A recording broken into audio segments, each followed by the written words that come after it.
Hello students, how are you? I hope you all are doing good. Today we are starting a chapter which name is Organs of the United Nations, and what we will study in this chapter about the structure of the UN, the organs of the United Nations, the specialized agencies and achievements and work of the UN. The United Nations systems is based on 5 principal organs, formerly 6, the Trusteeship Council and the General Assembly, the Security Council, the Economic and Social Council, the Secretariat and the International Court of Justice.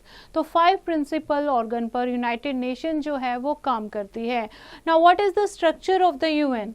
The structure of the UN remains the same as it was in 1945. It has 6 different organ bodies that have different functions. Like first is the General Assembly. कितनी organs हैं? 6 organ हैं जो अलग अलग काम करते हैं. ठीक है, 6 organs को मिलके क्या बना है आपका United Nations बना है. ठीक है, first is General Assembly, second is the Security Council, third is the Secretariat, and the fourth is the Economic and Social Council, the International Court of Justice and the Trusteeship Council. Now do you know the 6 official languages of the United Nations used in intergovernmental meetings and documents are Arabic. 6 languages use होती हैं जो भी offices है उसमें United Nations के. Arabic, Chinese, English, French, Russian and Spanish. While the Secretariat uses 2 working languages, English and French. Now let us study one by one कि क्या role and responsibility है किस ऑर्गन की. फर्स्ट हम बात कर रहे हैं general assembly. The General Assembly is the largest body of the UN.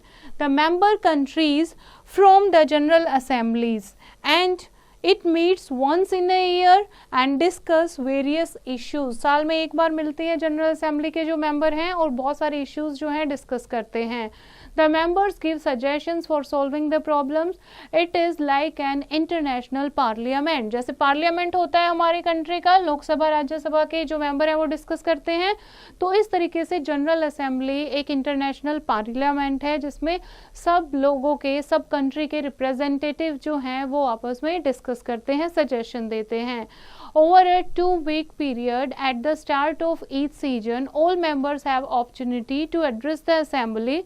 Each member country has 1 vote. Fine.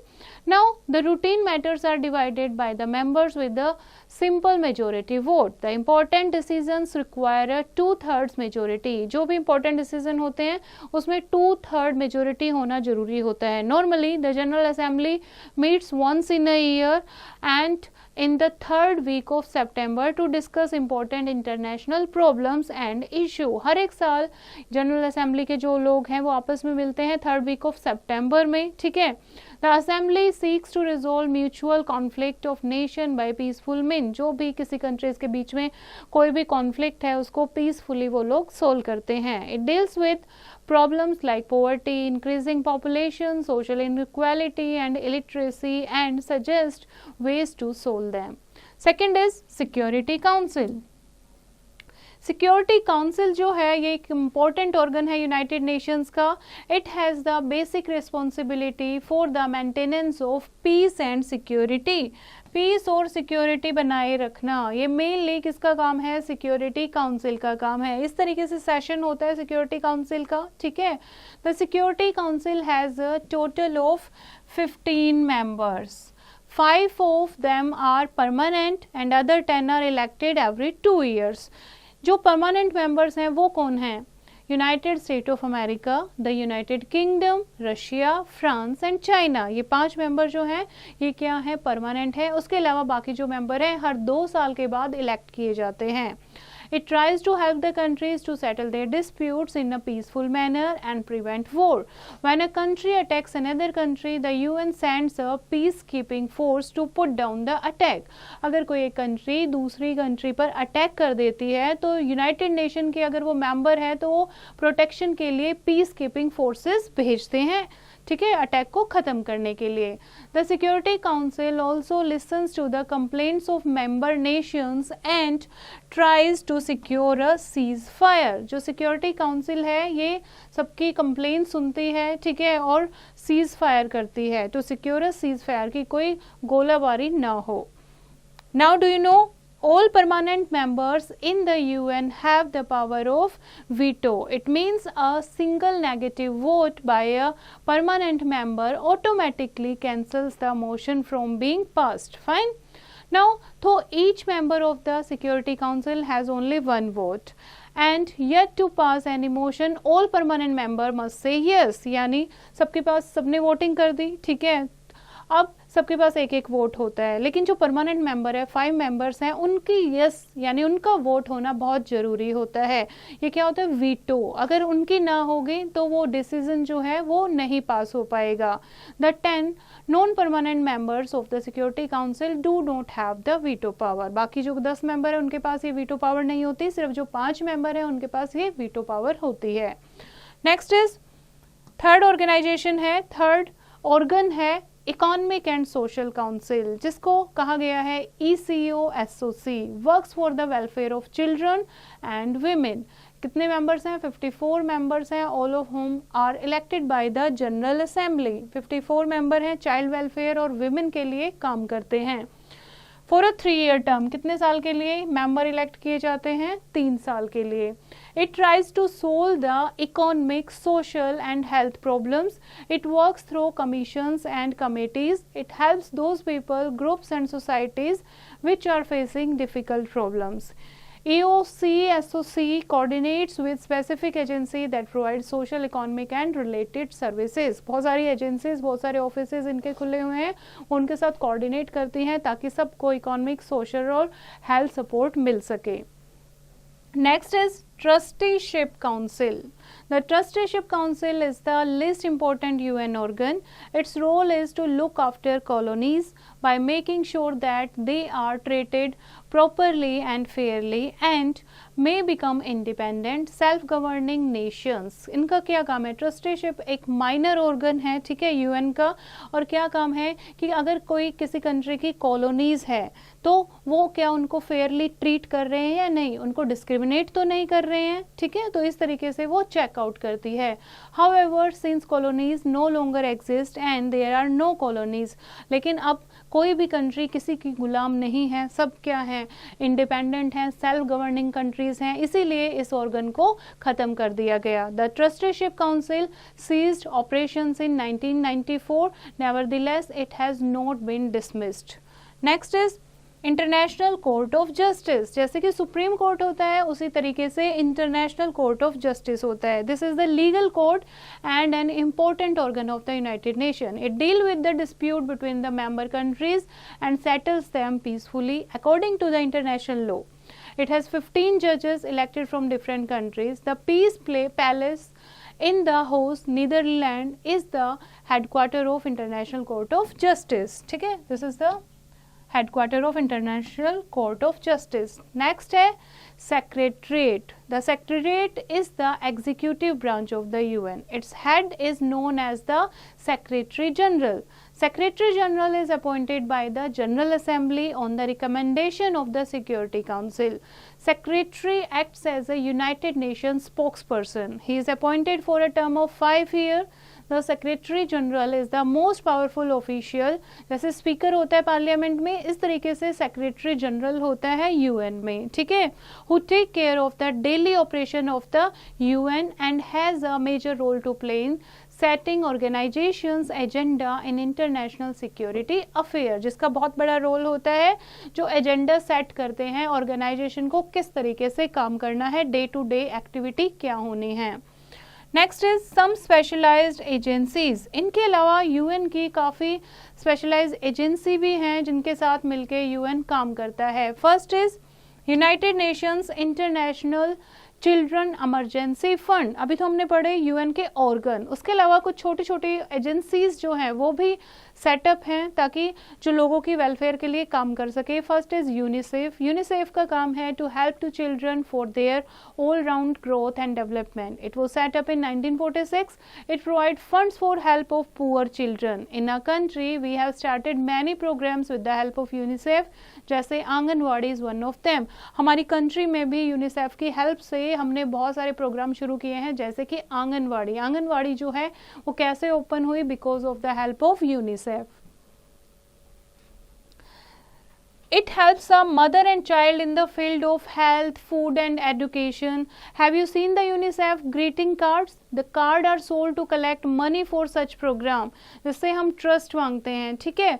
लोग कौन कितना मतलब दान किसी को करना चाहता है, तो यूनिसेफ ग्रीटिंग कार्ड्स होते हैं जो सेल किए जाते हैं सच प्रोग्राम के लिए, पैसा इकट्ठा करने के लिए. UNICEF also undertakes teachers training for programs for physically and mentally challenge children. UNICEF जो है ऐसे प्रोग्राम भी चलाते हैं टीचर्स के लिए ताकि टीचर्स फिजिकली और मेंटली हैंडीकैप बच्चों को पढ़ा सकें. नेक्स्ट है वर्ल्ड हेल्थ ऑर्गेनाइजेशन, और ये इनके सिंबल हैं यूनिसेफ का. This is WHO. World health organization का क्या काम है? ये सेटअप की गई थी 1948 में. हेडक्वार्टर इसका जिनेवा में है. ये हेल्प करती है लोगों को health services, health support provide करने के लिए, बहुत सारी बीमारियां को कंट्रोल करने के लिए. WHO के कारण ही हम स्मॉल पॉक्स, मलेरिया, ट्यूबरक्लोसिस इनको कंट्रोल कर पाए हैं. Many Indian doctors work for WHO. Next है UNESCO. This is the symbol of UNESCO. UNESCO is United Nations Educational, Scientific and Cultural Organization. It helps for the development of education and scientific research. It gives special importance to adult education and women education in the developing countries. कि adult education और women education पर बहुत ज़्यादा ध्यान, बहुत ज़्यादा focus किया है इस एजेंसी ने. It helps in the exchange of knowledge between various nations by organizing international exchange program in education and scientific technique. और ऐसे प्रोग्राम भी चलाती हैं जब मीटिंग होती है, बहुत सारे लोग जो हैं अपने आइडियाज़, अपनी टेक्नोलॉजी से रिलेटेड, साइंस से रिलेटेड, एजुकेशन से रिलेटेड एक्सचेंज करते हैं. Its headquarter is at Paris. Next है FAO, that is food and agricultural organisation. FAO क्या है? FAO is food and international organisation. It helps its member nations to use modern scientific method for farming, कि traditional method use ना करके modern method of farming use करें. It supplies food to those countries which suffer from food shortage. Its headquarter is at Rome, Italy. Next है ILO. This is the symbol of ILO. ILO, its main function is to improve the condition of laborers. क्योंकि international labour organisation है तो labourer हैं, उनसे कोई right ना छीने जाए. पूरे वर्ल्ड के लेबर के राइट के लिए काम करती है organization. It advise the member nation to fix working hour for the workers. It also tries to check the exploitation of worker by the factory owners, कि कोई फैक्ट्री ओनर किसी वर्कर को एक्सप्लॉइट तो नहीं कर रहा है, ज़्यादा घंटे के लिए काम तो नहीं करा रहा है, ओवर टाइम दिया जा रहा है या नहीं दिया जा रहा है. It is making effort to check child labour in the world. Its headquarter is at Geneva. Next है achievements and work of the UN. UN इतने अच्छे से काम कर रहा है, क्या क्या अचीव किया है UN ने? The UN and it's agencies are active in almost every country of the world, paying most attention to the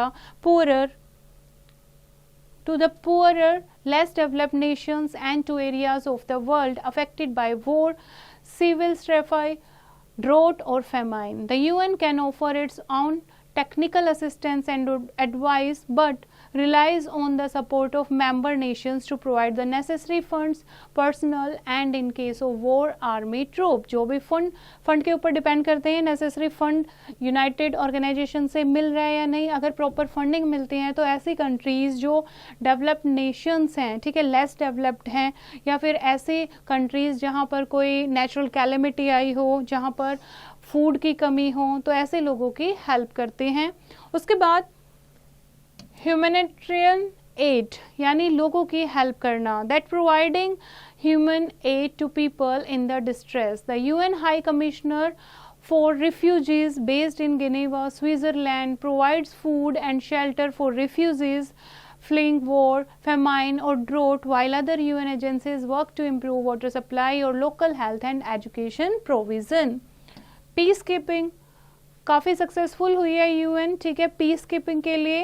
and the UN tries to keep the peace between warning nations और sides in a civil war. The famous blue berets of the UN troops have been in operation in most of the world's trouble spots, including the Middle East and former Yugoslavia. At the start of the decade, UN peacekeeping mission operated in 15 nations, deploying 47,000 troops. Next is environmental role. The UN has taken a major role in environmental issue as concern rises about threat to the world ecology. जैसे global warming है तो उसके कारण बहुत ज़्यादा ध्यान दिया जा रहा है इन्वायरमेंटल के ऊपर. In 1992 it convened a major conference in Rio de Janeiro, Brazil on the environment and development. इस कॉन्फ्रेंस को नाम दिया गया अर्थ समिट, ठीक है. इसमें that committed world nations to reduce pollution in order to maintain the world's ecology. नहीं तो ये पूरे संसार के लिए जो है environment destroy जो हम कर रहे हैं वो क्या बन जाएगा, एक danger बन जाएगा. Now let us recall the chapter. The United Nations system is based on 5 principal organs, and that are General Assembly, the Security Council, the Economic and the Social Council, and the Secretariat and the International Court of Justice. The General Assembly is the largest body of the UN. The Security Council looks after the peace and security in the world. And the next is the Economic and Social Council works for the welfare of children and women. The International Court gives its advice to the General Assembly and other bodies of the UN of all kinds of legal matters. The Secretariat is the executive branch of UN. Its head is known as the Secretary General. For discharging various duties and functions, the United Nations has set up several agencies. These are UNICEF, WHO, UNESCO, FAO, ILO and others. The UN and its agencies are active in almost every country of the world, paying most attention to the poorer and less developed nations and to areas of the world affected by war, civil strife, drought or famine. So this is the chapter बच्चे. I hope you have understood the chapter. एक बार इसको दोबारा पढ़ेंगे और exercise की practice आप खुद करेंगे.